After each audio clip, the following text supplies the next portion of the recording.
Kristo anaikala leo, nous n'allons pas connaître Christ par la chair, hatutamjua Kristo kupitia mwili ou par la soutane qu'il portait à son au juu ya ile nguo yenye alikuwa anavala kule kwa Nous magharibi. n'allons pas le reconnaître par les cicatrices à la main, Hatutamjua kupitia ile makovu mumikono par la couronne des épées. ama na ile taji ya miba. Nous allons le reconnaître Tutamtambua dans son église, ndani ya kanisa parce lake, que son église kwa sababu kanisa accomplit les mêmes œuvres qu'il a accompli autrefois. inatimiza matendo yenye alitimizaka kule zamani.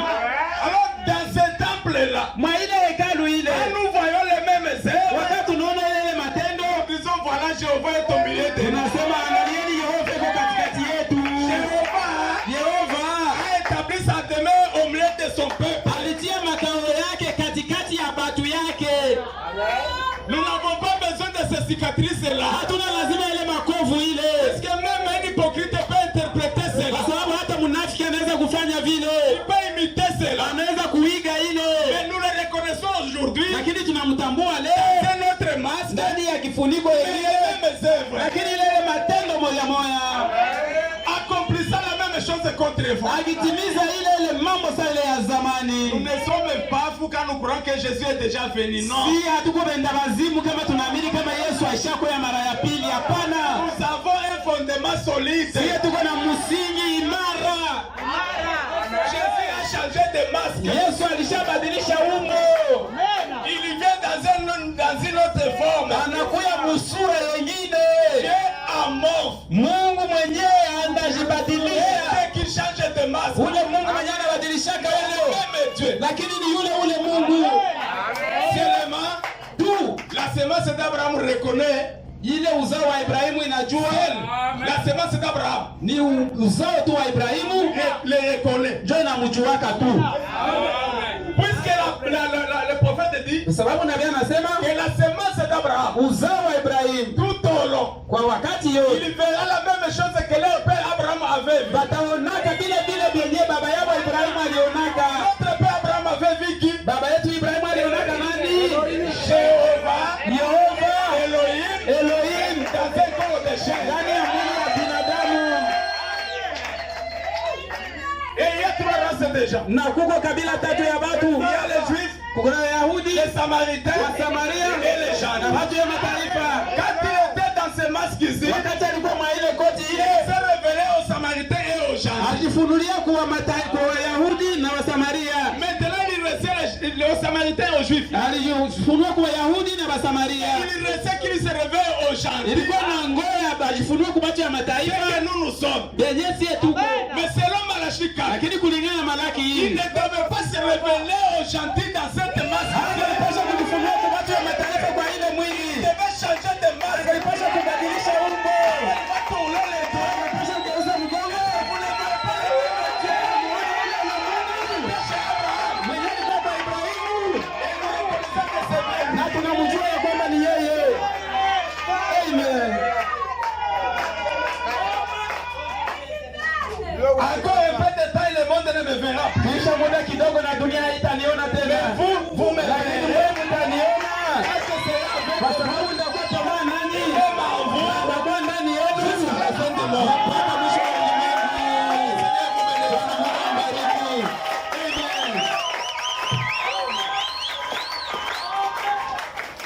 Dans le ciel et sur la terre. Mamlaka yote linipewa ndani ya mbingu na kudunia.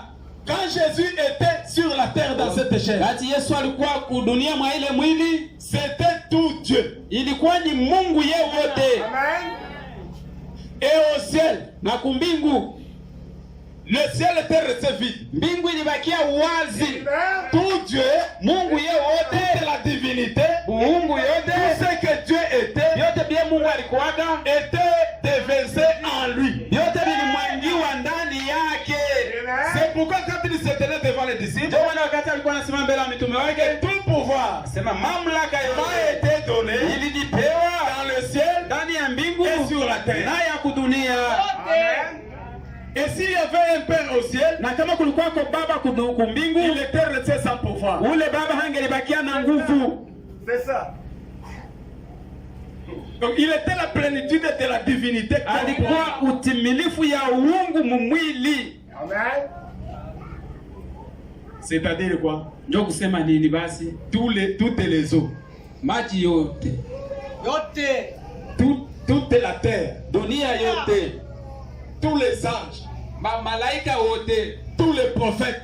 Ba manabii wote. Tous les rois. Ba wafalme wote. Étaient dans lui. Bote balikuwaka ndani yake. Toutes les choses étaient en lui. Kila kitu kilikuwaka ndani yake. Amen.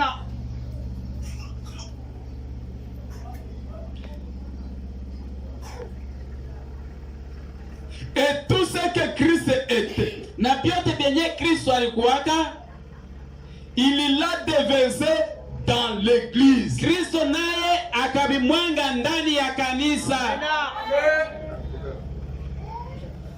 Ah. Tout ce que Christ aussi était, Vyote vyenye nayo Kristo alikuwaka, il a déversé cela dans l'église. akabimwanga vile vyote mkanisa.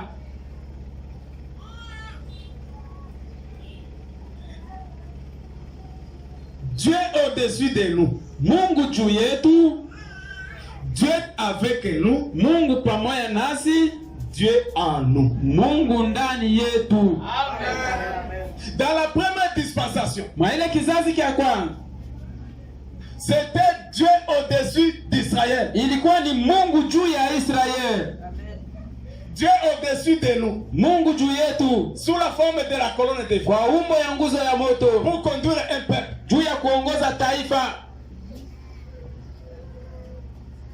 Dans la dispensation du Fils, Mkizazi kya mwana, le même Dieu qui était au-dessus de nous, ule Mungu mwenye alikuwa juu yetu, toute sa plénitude, utimilifu wake wote, il s'est déversé dans toute sa totalité en Christ, alijimwanga ndani ya ujumla wake Mkristo, dans son Fils. ndani ya mwana wake. Maintenant, Na sasa tout ce qui était dans le Fils, vyote vya vilikuwa mu mwana, tout ce qui était en Christ, vyote vya vilikuwa ndani ya Kristo, a été déversé dans l'église. yote limwangwa mkanisa. Je vais vous poser une question ce matin. Nataka kumiswali asubuhi ya leo, Qui est l'église ce matin? kanisa yeye ni nani asubuhi Celui ya qui est leo? l'église qui lève la main. Mwenyewe ni kanisa, inue kidole. C'est lui qui dit, c'est moi l'église qui lève la main. Mwenye atajisema minjo kanisa asimamishe kidole.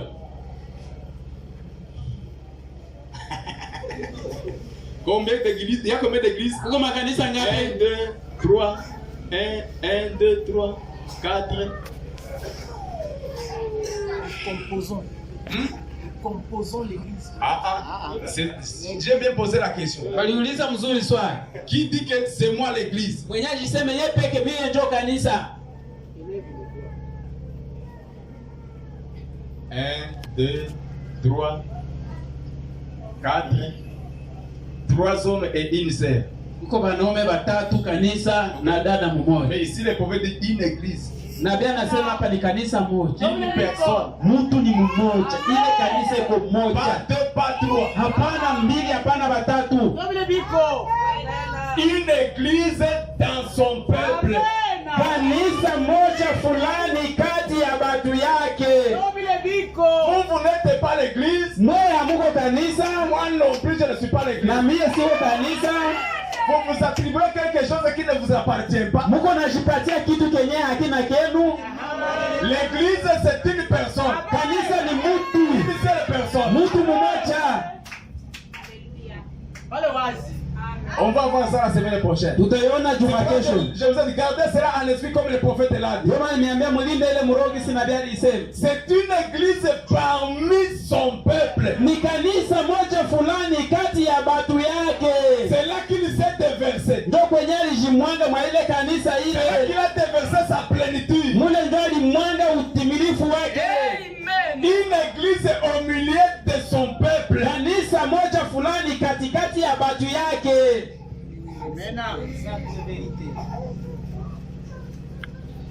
Vous n'êtes pas l'église. Wewe hauko kanisa. L'église, c'est une personne Kanisa ni mtu au milieu de son peuple. mtu mwenye ko katikati ya watu yake. Mais vous et moi, Wewe na mie nous sommes les membres de cette église. tuko wanamemba wa ile kanisa ile. On va éclaircir la chose. Tutaitia wazi ile Nous ne jambo. sommes pas l'épouse, Hatuko bibi nous ne harusi sommes pas l'église, ama hatuko kanisa, nous sommes les membres de l'église tuko banamemba ba kanisa ou les membres de l'épouse. ama banamemba ba ule bibi harusi. Tokei papa.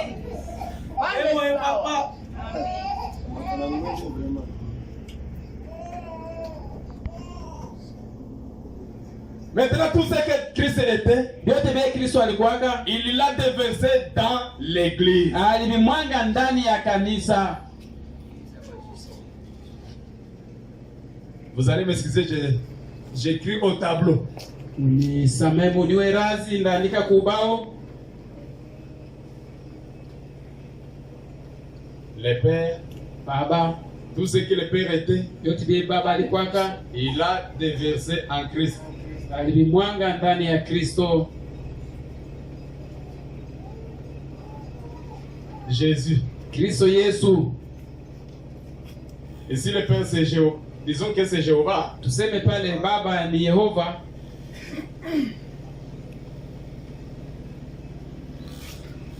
et tout ce que Christ était, il a déversé où? na vile Kristo alikuwaka alivimwanga wapi?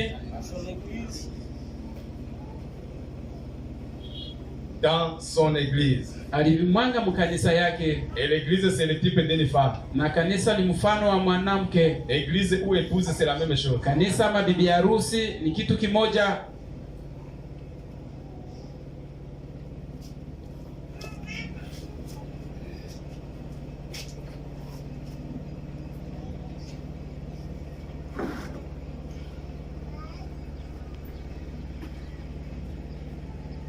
La révélation a montré qu'il n'est pas trois dieux. Ufunuo ulionyesha kwamba hakuna wa Mungu watatu, Non plus qu'il est coupé en trois morceaux. ama hakuna Mungu mwenye anakatwa vipande vitatu, Mais il est le seul Dieu lakini iko Mungu yule moja qui était Dieu dans les jours de la dispensation du Père. mwenye alikuwaka Mungu msiku za kizazi cha baba, Il était Dieu alikuwaka Mungu dans les jours de la dispensation du Fils. mu wakati ya kizazi cha mwana. Il est Dieu Yeye iko Mungu dans les jours de la dispensation du Saint-Esprit. musiku za kizazi cha Roho Mtakatifu. Le même Dieu, Yule Mungu, pas trois dieux différents, hapana ba Mungu batatu tofauti, pas trois personnes, hapana watu batatu, pas trois personnalités. hapana utu tatu. Il est une personne, Yeye ni mutu une personnalité. na iko utu.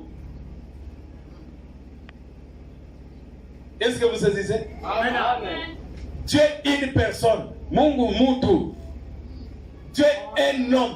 Mungu mwanaume moja, Un homme. mwanaume mutu. Et cette personne-là, Na ule mutu ule, cet homme-là, ule mwanaume nous ule, avons vu que c'est Melchisedec. tuliona ya kwamba ni Melkisedek.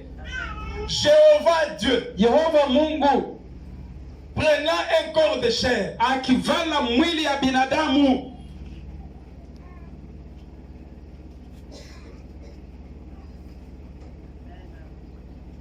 Est-ce que les choses sont claires?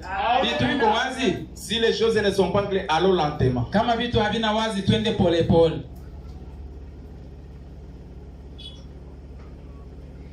Allons dans Dieu dévoilé. Twende ndani ya mahubiri ya nabii Mungu mwenyewe anajifunua. Paragraphe 77. Ukurasa 77.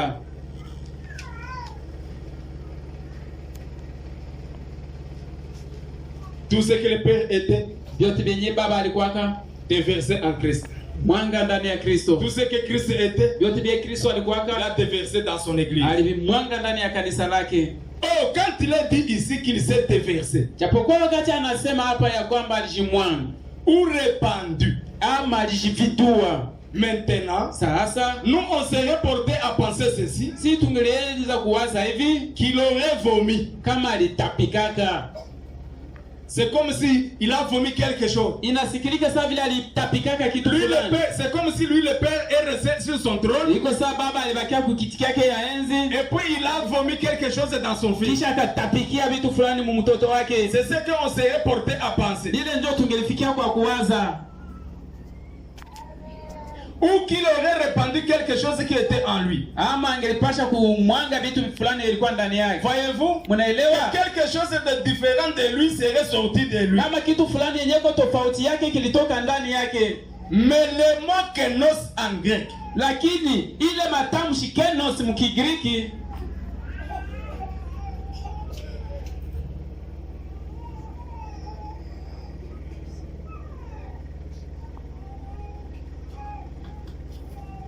le mot kenos en grec ile banaita kenos mkigiriki ne veut pas dire qu'il aurait vomi, haitoke kusema ya kwamba alitapikaka, que son bras serait parti, kama saa zingine mkono wake iliendaka, ou son œil serait parti. ama jicho lake moja ilienda. Une autre personne, Mtu mwingine c'est qu'il s'est transformé. ni kusema alijigeuza. C'est le même Dieu, Ni ule Mungu mais qui s'est transformé. mwenye alijiviringa akajigeuza.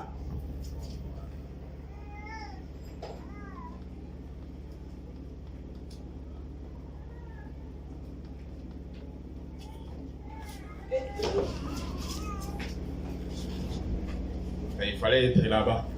Naomba shemasi ya kwepa.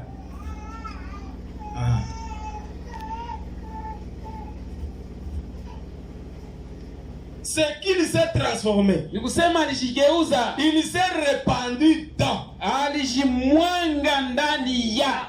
Amen. Amina.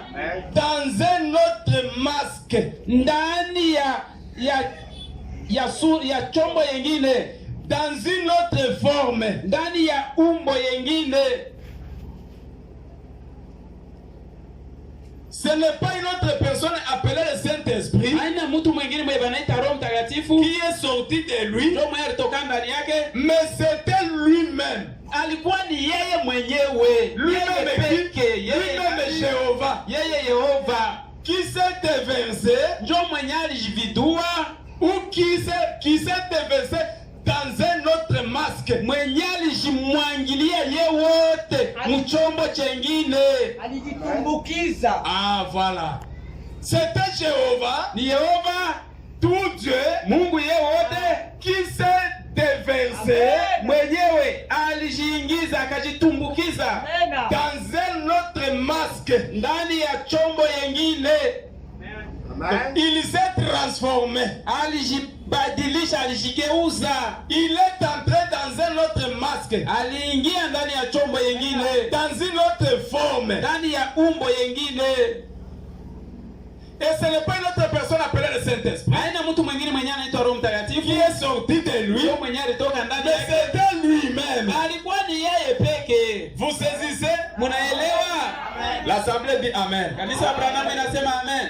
Il s'est répandu lui-même dans les gens. Yeye alijitumbukiza ndani ya batu. Christ est en vous. Kristo ndani yako. Comme c'est beau, Namuna gani ni ya mzuri, comme c'est merveilleux namuna gani ni ya utukufu, de penser que Dieu s'est répandu dans l'être humain, ya kuwaza namuna Mungu alijitumbukiza ndani ya binadamu, dans les croyants. ndani ya mwamini. Amen. C'est merveilleux de penser que Si ni mzuri ya kuwaza ya kwamba Dieu s'est répandu dans l'être humain, Mungu alijimwanga akajividua ye wote mubinadamu, un être humain mwanadamu dans les croyants. ndani ya mwamini. Un seul croyant, Mwamini mmoja, pas deux croyants. hapana baamini mbili. Dans les croyants, Ndani ya mwamini il dit répandre. kumwanga ama kujividua. Le pote dit répandre. Na Biblia inasema kumwanga ama Ça faisait kujividua partie de sa pièce de faire ça. ilikuwa sehemu ya namna yake ya kufanya vile. Moi je vais ajouter ici un croyant. Pale mimi ndaongeza mwaminifu, mwamini.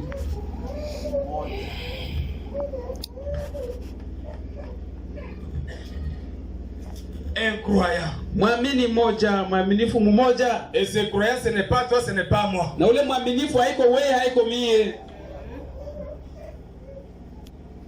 Dieu, Mungu toute la plénitude, ile utimilifu yake yote, toute la divinité corporellement se trouvait dans cette personne Jésus-Christ. Mungu yote ya kimwili ilikuwa ndani ya ule mtu Yesu Kristo. Il était Dieu, Alikuwa ni Mungu, le seul Dieu. Mungu pekee. Jésus-Christ était Dieu, Yesu Kristo alikuwa ni Mungu, le seul Dieu. ule Mungu Dieu mmoja. n'était pas resté un Dieu tout puissant et sur la terre un Dieu puissant. Non, Mbingu kubakiaka Mungu mwenye nguvu na kudunia Mungu mwenye nguvu, hapana. ça c'est l'idolâtrie. Ile ni kuabudu sanamu. Jésus lui-même sur la terre, il était Dieu tout puissant. Yesu mwenyewe kudunia alikuwa Mungu mwenye nguvu. Tout Jéhovah était en lui. Yehova yeye wote alikuwa ndani yake, Avec tout son trône, pamoja na kiti cha enzi avec tous yote ses anges, na malaika wake bote avec tout ce qu'il était. na vyote vya yeye alikuwa Dans une seule personne, ilikuwa kama mtu mmoja, Jésus-Christ. Yesu Kristo.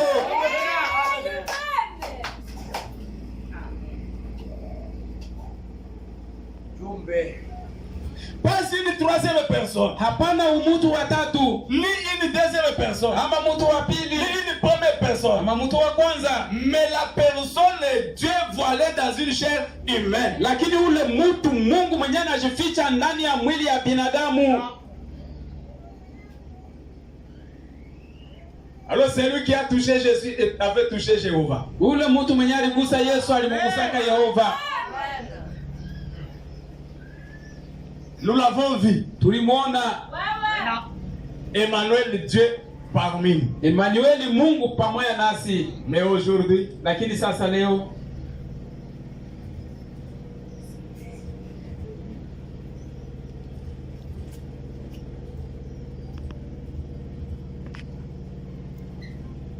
ça devient difficile.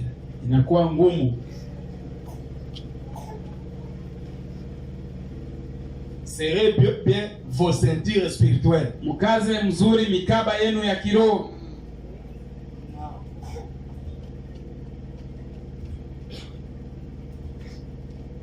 Dieu te voilé 52 Mungu mwenyewe anajifunua 52 jusqu'à 55. mpaka 55, Et puis je vais sauter 58. kisha ndaruka ku 58. Ici, Hapa les aigles vont commencer, les plumes vont commencer à se détacher pour certains aigles. hapa mabawa itaanza kuruka ku matai fulani fulani hapa. Manyonya. C'est pourquoi il faut serrer votre ceinture de sécurité. Ndio maana naomba kukaza mkaba yako ya ukingo. Mais le prophète dit, Nabii anasema plus l'aigle va plus loin, zaidi ya gisi tai anapanda mbali zaidi, plus il y voit clairement. na zaidi ndio gisi anaanza ona wazi kule mbali. Mais si vous restez à une basse altitude, Ukibakia hapa mkiwango ya chini, vous allez voir flou. utaanza ona, hautaona mzuri. Dieu s'est transformé. Mungu alijigeuza, Il change de forme. anabadilisha umbo. Si vous remarquez ici dans Philippiens, Mkiona hapa ndani ya Wafilipo, il a dit, alisema ne regardant point comme une proie à arracher, hakuangalia saa vile kitu ya kushikamatia, mais il a pris la forme d'un homme. alikamata umbo ya binadamu. Jéhovah a pris la forme d'un homme. Yehova alikamata umbo ya mtu. Le même Dieu qui avait tourné sur la montagne de Sinaï. Ule Mungu mwenye alinguruma kumlima wa Sinai, Un jour, il a pris la forme d'un homme en siku Jésus-Christ. nyingine alikamata umbo ya mtu Yesu Kristo. Et les pharisiens ont dit, Na Wafarisayo walisema, toi tu es un homme wewe uko mtu et tu te fais Dieu. na unajifanya kuwa Mungu. Le Dieu de nos pères, Ule Mungu wa baba zetu, le Dieu de Moïse, Mungu wa Musa ndio wewe. le Dieu qui a parlé à nos pères sur la montagne de Sinaï, c'est toi. Ule Mungu azungumza na baba zetu kumlima wa Sinai ni wewe, eh? Blasphème. Ile ni kufuru. C'est pourquoi nous allons nous débarrasser de cet homme. Ndio maana tutaua huyu mtu. Et c'était pourtant correct. Na ilikuwa kweli. Parce que avant qu'Abraham fît Jésus, Ndio aliwaambia mbele Ibrahimu awe mimi nilikuwa. c'est le Jésus qui était avec Moïse dans le désert. Non? Ni ule niko mwenyewe alikuwa pamoja na Musa mjangwa, sivyo eh? Mais c'était le même Jéhovah Alikuwa ni ule Yehova qui s'était transformé, mwenye alijigeuza, avait pris une autre forme. mwenye alikamataka umbo Mais c'était lingine. le même Dieu. Alikuwa ni ule Mungu. Oh, le mot grec là pour forme, ile tamshi ya Kigiriki kwa ajili ya umbo. J'ai passé la journée d'hier à regarder ça. Nilipitisha mchana wa jana nikiangalia ile. Hein? Un prophète qui passe toute la journée à observer ce que signifie la forme. Nabii mwenyewe anapitisha mchana yote mzima iko naangalia yenye maana ya umbo. Il a la forme d'un homme. Iko na umbo ya mtu. Les prophètes ne prenaient pas les choses à la légère. Nabii alikuwa anakamata vitu bure kwa urahisi. Il entrait en profondeur pour chaque terme de la parole. Alikuwa anaingia mkilindi kila neno ya Biblia. Passer toute la journée à vérifier ce que signifie la forme. Apitishe mchana yote iko nachunguza ile umbo inamaanisha nini? Umbo. J'ai passé la journée d'hier à regarder ça. Nilipitisha mchana ya jana yote nikiangalia. À essayer de concevoir ce que c'était. Nikijaribu kuangalia kujitungia nione ilikuwa ni nini. J'ai trouvé, nikakutana, j'en suis venu à ces mots de amorphe. Nilifikia kwa hii mtamshi yenyewe anaitwa amorph.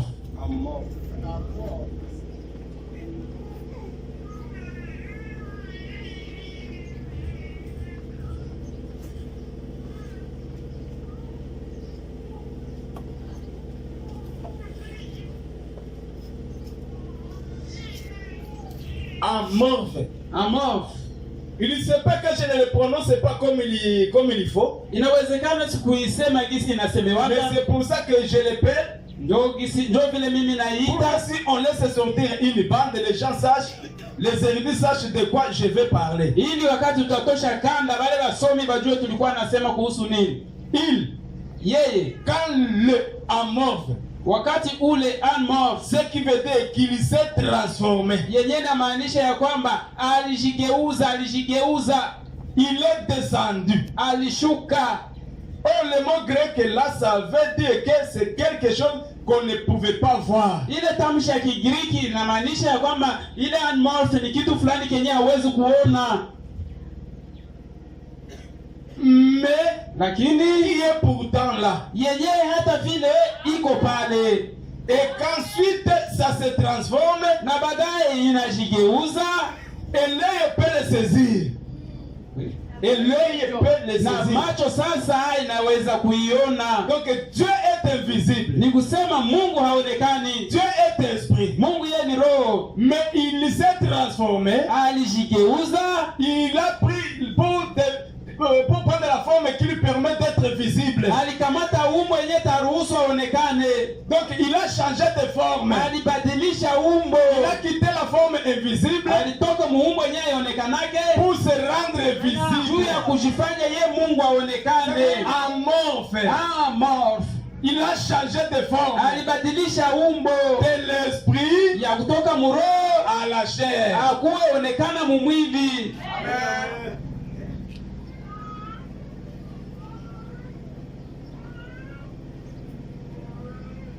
Quelque chose qu'on ne pouvait pas voir. Kitu fulani yenye hatungepasha kuona. Mais qui est pourtant là. Lakini hata vile iko tu pale. Et ensuite ça se transforme. Na baadaye inajibadilisha. Et l'œil peut le saisir. Na pale licho inaweza kuiona.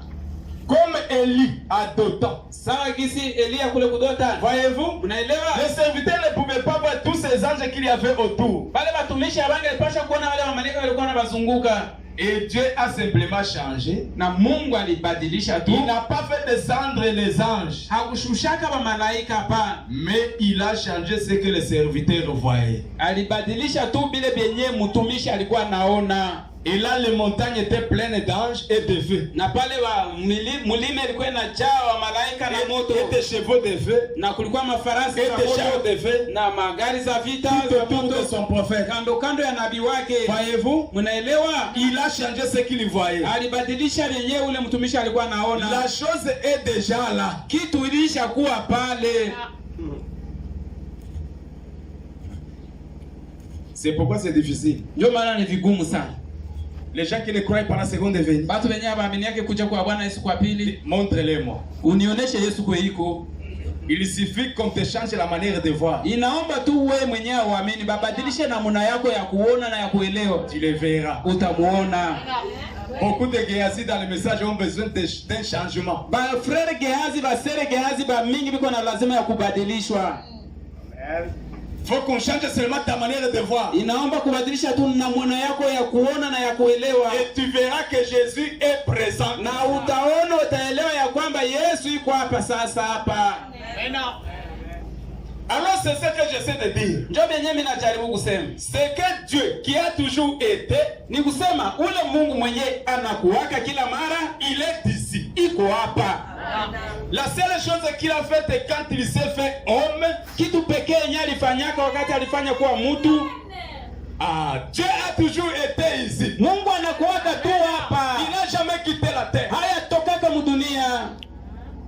J'aime le terme du prophète. Napenda matamshi ya nabii. Quand il dit qu'il est descendu, Yeye alishuka. le prophète dit Nabii anasema que ce n'est pas qu'il a quitté le ciel, haiko kusema alitoka kumbingu. mais descendre, Kushuka c'était quitter l'état ni surnaturel kusema kutoka mahali isiyoonekana pour se transformer dans un état naturel. juu ya kujibadilisha mahali ya Que kimwili, l'être qui était surnaturel, na ile kiumbe yenyewe ilikuwa ya kimbinguni il est devenu naturel. inageuka kuwa ya kimwili. Ça descendre. Ile ndio kushusha, kunyenyekea. Samahani, kushuka. C'est ça. Amen. C'est que Dieu qui a toujours été, il est ici. Ule Mungu mwenye anakuwaka iko hapa. La seule chose qu'il a fait quand il s'est fait homme, Kile kitu pekee yenye alifanyaka wakati alifanya kuwa c'est mtu qu'il a changé de masque. ni kusema alibadilisha umbo. Quel était son masque? Umbo yake ilikuwa ni Jésus, gani? c'était le masque de Jéhovah. Yesu alikuwa umbo ya Yehova. Dans ce corps habitait corporellement la plénitude de la divinité. Mwa ile mwili mulikuwa naishi ile utimilifu ya uungu mumwili. Voyez, Mnaelewa? Yeye c'est amorphe. ni ile amorphe. Il s'est transformé Alijigeuza de ce qu'il était en ce qu'il est. kutoka bile benye alikuwaka mubyenye iko leo. Ou a changé son masque. Ama alibadilisha ile kifuniko yake.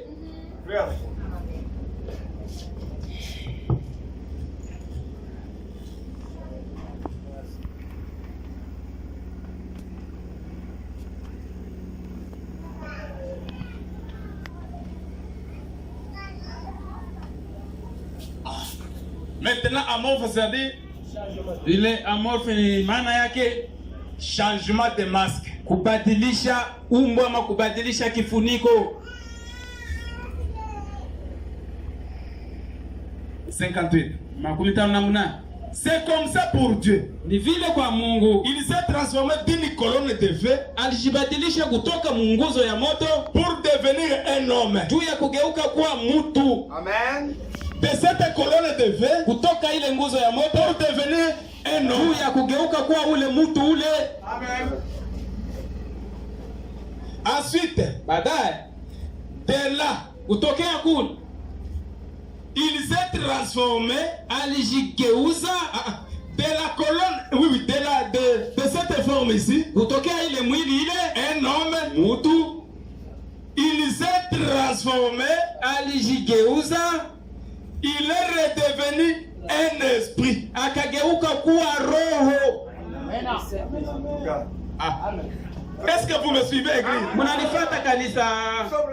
De cette colonne de feu, Kutokea mwa ile nguzo ya moto Jéhovah le Père, Yehova Baba, dans la dispensation du Père, mkizazi kya Baba, Dieu au-dessus de nous, Mungu juu yetu il s'est transformé. alijigeuza, Il a changé de masque. alibadilisha kifuniko, Il est devenu un homme. akageuka kuwa mtu. Après cette dispensation, Kisha hii kizazi il est retourné à l'esprit. akarudia ndani ya roho, Il est retourné sous la forme de la colonne de feu. alirudia muumbo ya nguzo ya moto. Je suis venu du Père Nilitoka kwa Baba et je retourne au na Père. ndarudia kwa Baba. Il est redevenu un esprit Aligeuka kuwa bupya roho pour pouvoir habiter dans l'homme. juu ya kuishi ndani ya binadamu, ndani ya mtu. Dieu agissait dans l'homme, Mungu akitenda ndani ya mtu, montrant ce qu'il était réellement. akionyesha kweli kweli byenye alikuwaka.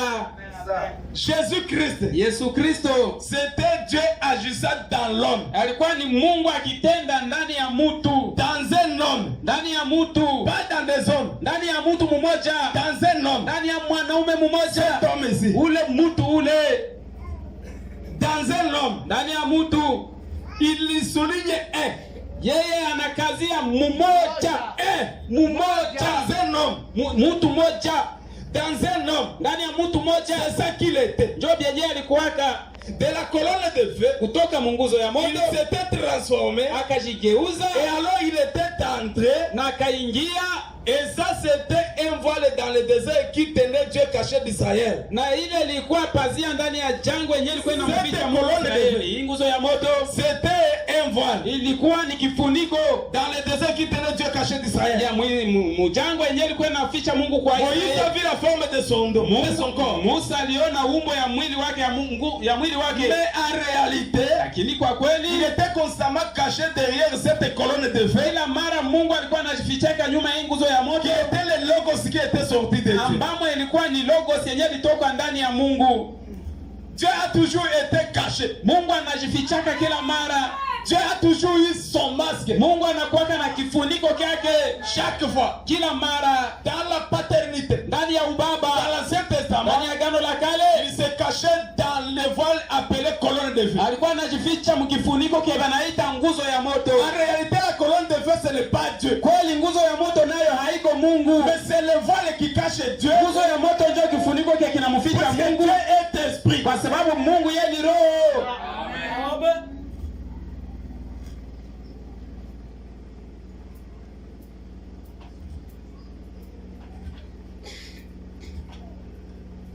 Amweshiba. Le parasasié, Ah.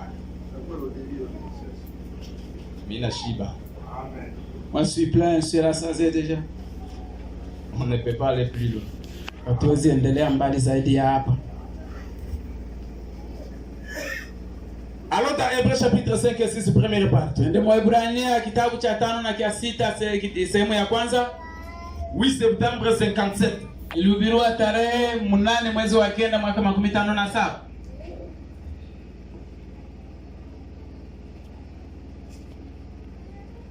Dieu Mungu a traversé 3 temples. yeye alipita ndani ya hema tatu Ou bien 3 masques.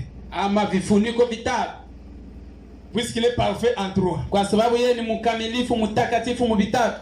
Paragraphe 90 en Andé. Ukurasa 90 na 92. Voyez-vous Munaelewa l'ancien temple? ile hekalu ya zamani. Avez-vous remarqué que l'ancien temple contenait un voile qui cachait l'arche où Dieu demeurait? Muligundua ya kwamba ile hekalu ya zamani ilikuwa inaficha ile sanduku ya agano yenyewe Mungu alikuwa anafichama ndani. L'ancien temple, c'est le temple de Salomon. Ile hekalu ya zamani, hekalu ya Sulemani. Ah, viens, frère Jonathan. Écris-moi le premier temple. Andika hekalu ya kwanza. Là où Jéhovah se cachait, se voilait. Kwenye Yehova alikuwa anajifichaka. Le premier temple Ile hekalu ya kwanza qui cachait l'arche où Dieu demeurait. yenyewe ilikuwa inaficha sanduku ya agano ambamo Mungu alikuwa nikala ndani. L'ancien temple contenait un voile qui cachait l'arche où Dieu demeurait. Ile hekalu ya zamani ilikuwa na sanduku ya agano ambamo Mungu alikuwa anaishi Il ne ndani. faut pas cacher ça. Usifiche kule. Combien savent cela? Bangapi wanajua ile? Certainement. Kweli bila shaka. Le premier temple, le temple de Salomon, écrivez le chiffre 1. Andika tu moja.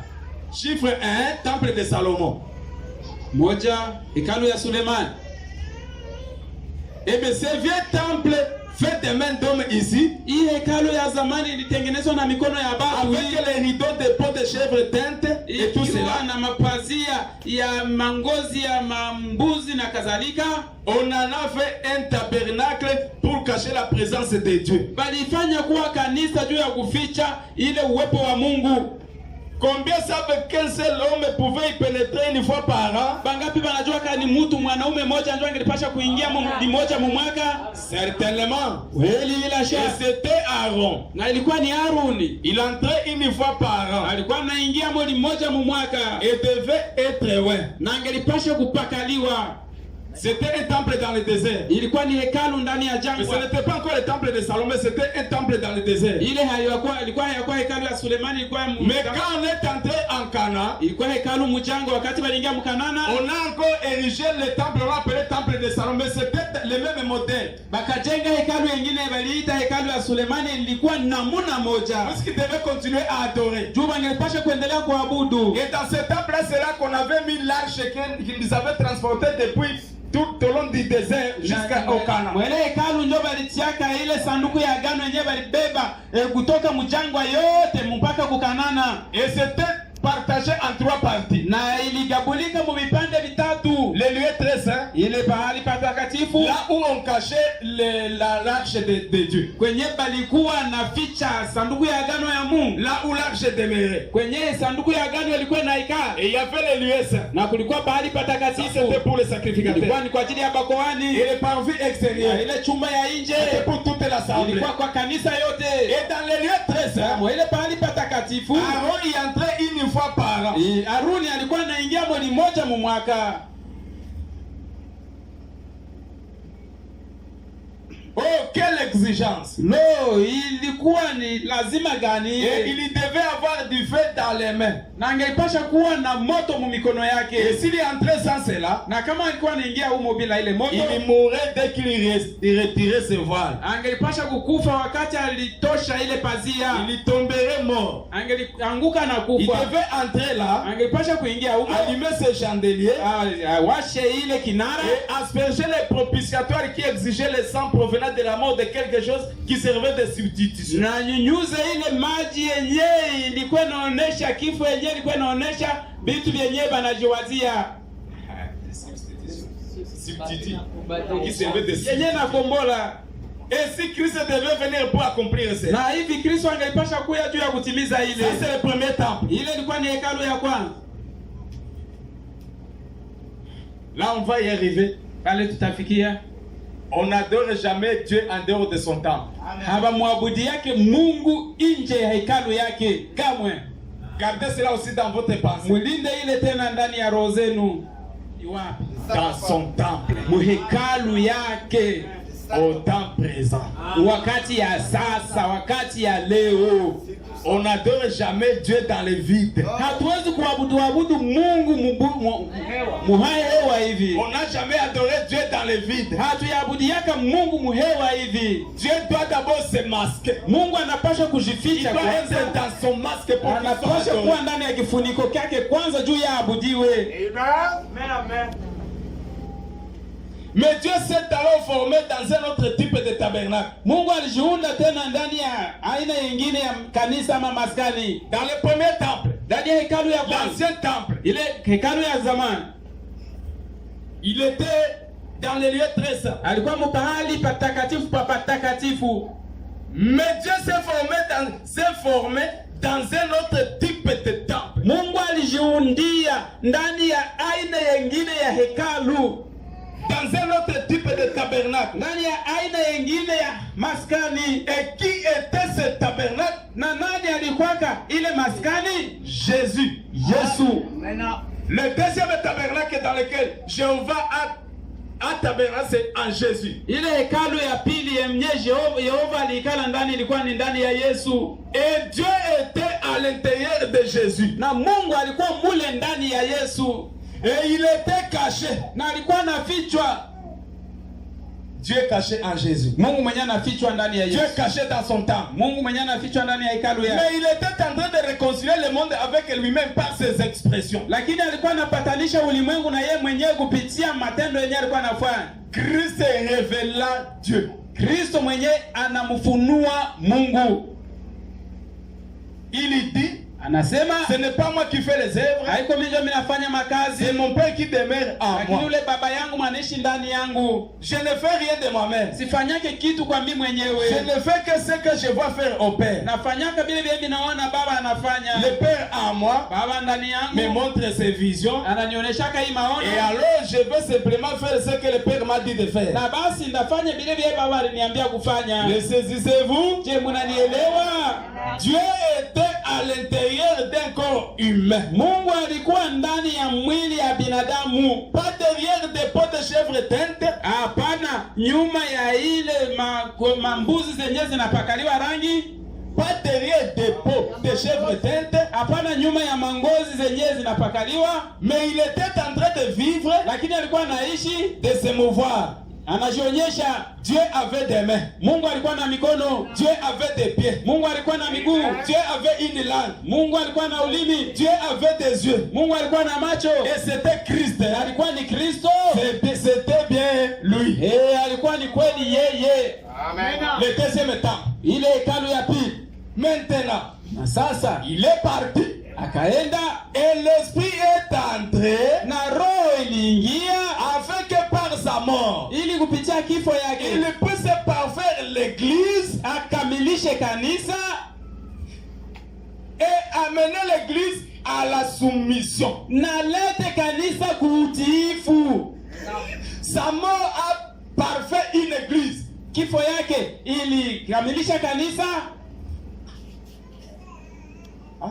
Sa mort a parfait une église. Sa mort a parfait une église. Kifo yake likamilisha kanisa moja, et amener l'église à la soumission. Na ilileta kanisa kuutiifu. Et alors, na basi le même esprit ile roho qui était en Christ yenye ilikuwa ndani ya Kristo est dans l'église. Iko ndani ya ile kanisa. Le troisième temple c'est quoi? Hekalu ya tatu ni nini? Complétez, non? Ongeze. Hekalu ya tatu. Le même esprit. Ile roho moja. Pas un autre esprit. Hapana roho nyingine. Le même esprit qui était en Christ. Ile roho moja yenye ilikuwa ndani ya Kristo. Et dans l'église. Iko ndani ya kanisa moja. Faisant les mêmes choses que Christ fit. Ikifanya ile mambo yenye Kristo alifanya.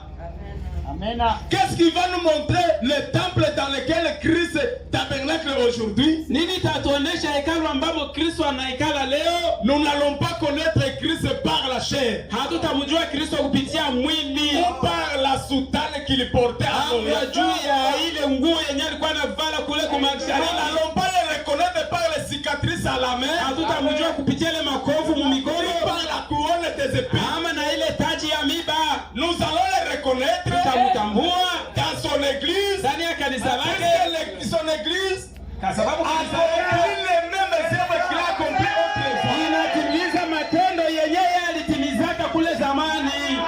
Alors dans ce temple là, mwa ile hekalu ile, nous voyons les mêmes œuvres. Wakati tunaona ile matendo, nous disons voilà Jéhovah est au milieu de nous. Tunasema angalieni Yehova yuko katikati yetu. Yehova a établi sa demeure au milieu de son peuple. Alitia makao yake katikati ya batu yake. Nous n'avons pas besoin de ces cicatrices là. Hatuna lazima ile makovu ile. Parce que même un hypocrite peut interpréter cela. Kwa sababu hata munafiki anaweza kufanya vile. Il peut imiter cela. Anaweza kuiga ile. Mais nous le reconnaissons aujourd'hui. Lakini tunamtambua leo. C'est notre masque. Ndani ya kifuniko yenyewe. Lakini ile matendo moja moja. Accomplissant la même chose qu'autrefois. Akitimiza ile mambo sale ya zamani. Nous ne sommes pas fous quand nous croyons que Jésus est déjà venu. Non. Si hatuko benda wazimu kama tunaamini kama Yesu ashakuja mara ya pili. Hapana. Nous avons un fondement solide. Si tuko na msingi imara. Jésus a changé de masque. Yesu alishabadilisha umbo. Il vient dans une autre forme. Anakuja musura nyingine. Dieu amorphe. Mungu mwenyewe anajibadilisha. Dès qu'il change de masque. Ule Mungu mwenyewe anabadilishaka leo. Dieu. Lakini ni yule Mungu. Seulement Tu la semence d'Abraham reconnaît. Ile uzao wa Ibrahimu inajua. La semence d'Abraham ni uzao tu wa Ibrahimu le reconnaît. Ndio inamjuaka tu. Puisque le prophète dit kwa sababu nabii anasema que la semence d'Abraham uzao wa Ibrahimu tout au long kwa wakati yote il verra la même chose que leur père Abraham avait vu. Bataonaka vile vyenye baba yao Ibrahimu alionaka. Notre père Abraham avait vu qui? Baba yetu Ibrahimu alionaka nani? Jéhovah, Yehova, Elohim dans un corps de chair. Ndani ya mwili wa binadamu. Et Yethro classes de gens. Na kuko kabila tatu ya batu. Il y a les Juifs, Kuna Wayahudi, les Samaritains Wasamaria et les gens. na watu ya mataifa. Quand il était dans ce masque ici, Wakati alikuwa mwa ile koti il ile, s'est révélé aux Samaritains et aux gens. alifunulia kwa mataifa, kwa Wayahudi na Wasamaria. Maintenant, il restait aux Samaritains et aux Juifs. Alifunua kwa Wayahudi na Wasamaria. Il restait qu'il se révèle aux gens. Ilikuwa na ngoya alifunua kwa watu ya mataifa. Que nous nous sommes. Yenye sie tuko. Mais selon Malachie 4, Lakini kulingana na Malaki il hii, ne devait pas se révéler aux gentils dans